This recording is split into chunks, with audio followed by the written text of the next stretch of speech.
Hey, it's Sean, founder of StartupFreedom.com.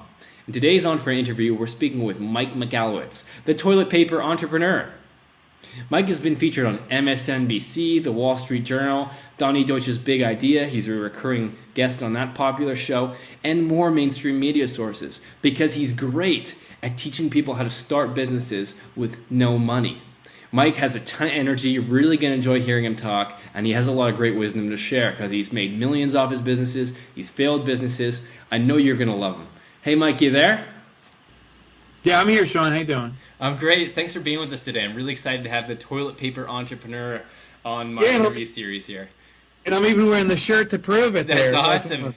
Yeah, something like that. Yeah, it's right there. Yeah, thanks for the nice intro, by the way. I appreciate it. It's a pleasure. It's a pleasure. I'm really excited to have you on. So I talked about some of your accomplishments in the intro. Maybe tell us how you got started out.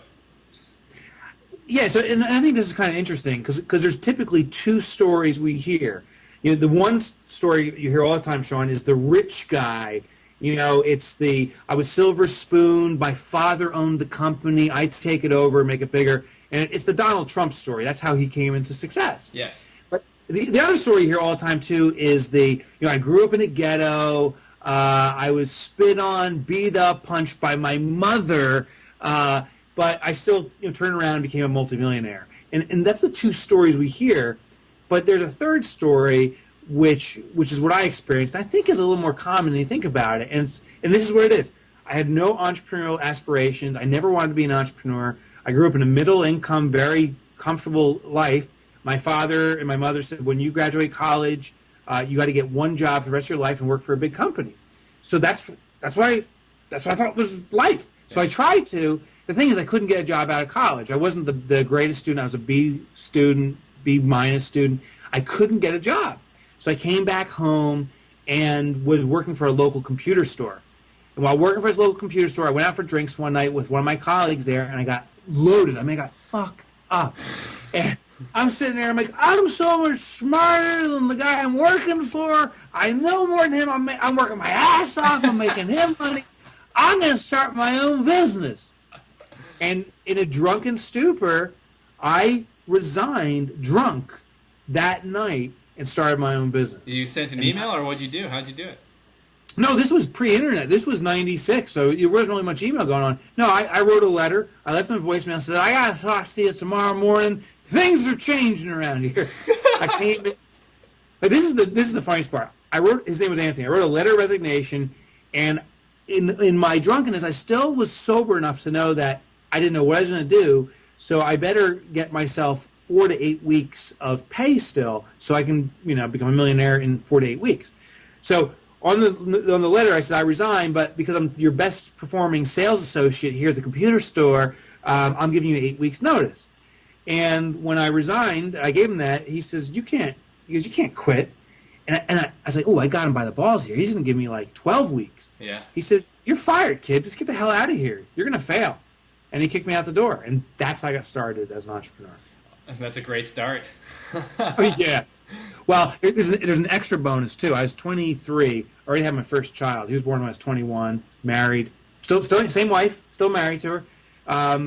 We have 3 kids now.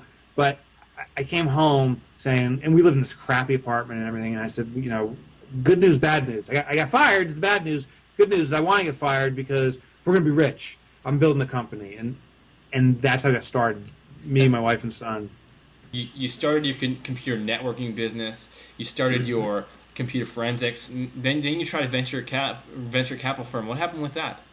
Yeah, so that's my big failure. That's the big X on my face. Yeah. I built and sold the 2 companies prior, and I sold my second company for millions to a Fortune 500. And this was after the .com, so it was hard to sell companies, but my company was perceived to have big value.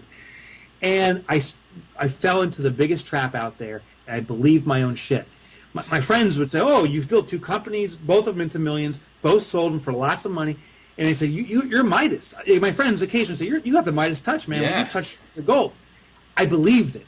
And that was the end of version 1.0 of me, because I thought anything I touched turned to gold. So I said, I'm just going to start investing in companies. I'm going to tell people all the smart things I know and just say, you go do this, young lad and young lady, and you will be rich like me one day. Really full, like a real dick, full of myself.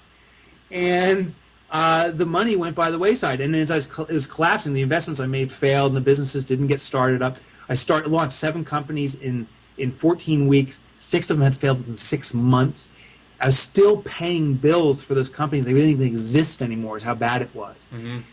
And as I went through this and brought on anxiety, depression, I was just wrought. Like, what the hell am I doing?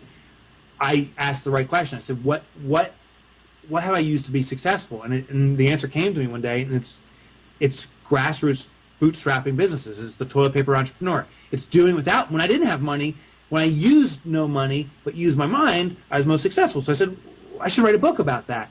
And that was the beginning of the turn back up. And now business is trending the best ever. Not just financially. Financially, absolutely is. But emotionally, too. I feel the most emboldened and the freest I've ever felt, because I love what I'm doing. I feel the exact same, and I can relate 100%. Yeah. So, as my business was, so I went through my huge dip, and as I was coming out, I was trying to sell my book. It was kind of struggling, and I asked the question. I didn't say, why am I not selling books, because that's a bad question. I said, how can I sell a lot more books? How can I get the word out? Because I really believe in my book. I think I wrote something that is really good, but that doesn't matter. What matters is the consumer mindset. So by asking the right question, the answers came to me, and I ran into some of these internet marketers, but instead of just buying their system, I called one guy. His name is Yannick Silver. He was one of the godfathers of this. I said, dude, I've been checking out your stuff. I love what you do. Is there any way I could spend just 2 minutes with you? I'll come down to he's in Maryland. I'm in New Jersey, so I'll come down to your place. I just want 2 minutes of your time. I just want to shake your hand and just want to get any tip you could share with someone like me that's trying to move more bucks. Well, at 2 minutes, he said, yeah, come down for how long as you want. I spend a full day with him. We start building a friendship. I spend some more time with him. He comes down, he coaches me through an internet launch of my book, and he starts helping me introduce other products, and my business starts ramping up. And he turned me on to all this behavioral psychology. So the key thing to recognize about internet marketers is a lot of it is steeped in behavioral influence and behavioral psychology. As I started understanding it, I started asking another question, saying, what aren't these guys doing that could take it to yet another level? And I really dug into behavioral psychology. I mean, I'll show you real quick. This is just from the last last few months of books I've been reading about Linchpin. About behavior. Oh yeah, Linchpin's in there. That Linchpin isn't behavioral psychology. That one is stuck in there. Still a great. This book is a must-buy. Influence. Oh yeah. So I brought that. But then tons of books like you haven't heard of. Get Anyone to Do Anything. Why? This is a classic. Why We Buy. That's a great one. The counter ones at home. Why We Don't Buy. This just came out. Fascinate, about why people buy on vices. All these books. Psychology to Persuasion. Influence. Subliminal Persuasion. How you can do subliminal messaging. How get yes. What their body message is saying to you. Just tons. Oh shit! There's way too many books here. But there's tons and tons of ways of using behavioral psychology. So internet marketers use it. I think it's been somewhat like the Wild West. And it was so easy to make it. It was so easy to find gold that they were just doing it. But it wasn't sophisticated. I think the things are coming around, and it's requiring a much more sophisticated market. Big customers, eBay is a client of mine now, are using and interested in stuff like this and hiring companies like Obsidian Launch to do this. So internet marketers, you should pay attention and watch what they're doing. Very interesting. We also have to recognize there's a brand new group coming, and it's the sophisticated behavioral marketers. And that's what my company, Obsidian Launch, is doing. We do behavioral influence techniques through online marketing and offline marketing. How has starting your own business given you freedom? Well, it's given me freedom of a lot of things, but with freedom comes responsibility. So I can work the hours I want to work. I elect to work very hard because I want to build my customer base and achieve a new level of financial freedom where I can do even more things. It's given me really freedom in thought, and that means I've never felt so confident in myself as when I became an entrepreneur. There's a lot of value to that. I'll tell you, I've had a lot of money, and I've had practically no money. I've experienced it from when I started to the pinnacle of my success when I was selling my companies. and back down a pretty good distance and back up. I mean, I've experienced it all. I hear it all the time. I never believed until I went through the experience. Money doesn't make you. Money doesn't make you happier. Money really amplifies who you are. So you have to be rooted in happiness and confidence and all that stuff. So the benefit of being an entrepreneur is the freedom of thought. It makes you confident in yourself. You know everything that happens in your life is a result of your efforts. You elect to be happy or not. And with that freedom comes that foundational stuff, happiness and confidence and all stuff, that then the money, when it comes, and it comes, it amplifies all that stuff in a very positive way. I agree 100%. Awesome, Mike. Thanks so much for your time. Where can people find you? Oh, well, first of all, you got to get this. You got to get this. Buy the book. It's an incredible book. Buy the book, yeah.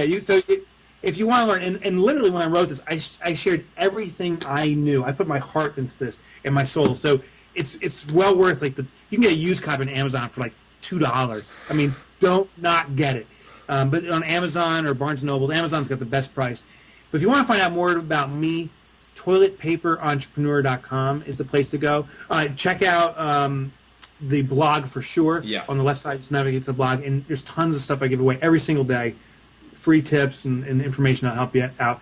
And if you're interested, sign up for the newsletter, because you'll learn all about this stuff, which I don't know if you can see it, but it's the behavioral-based email marketing.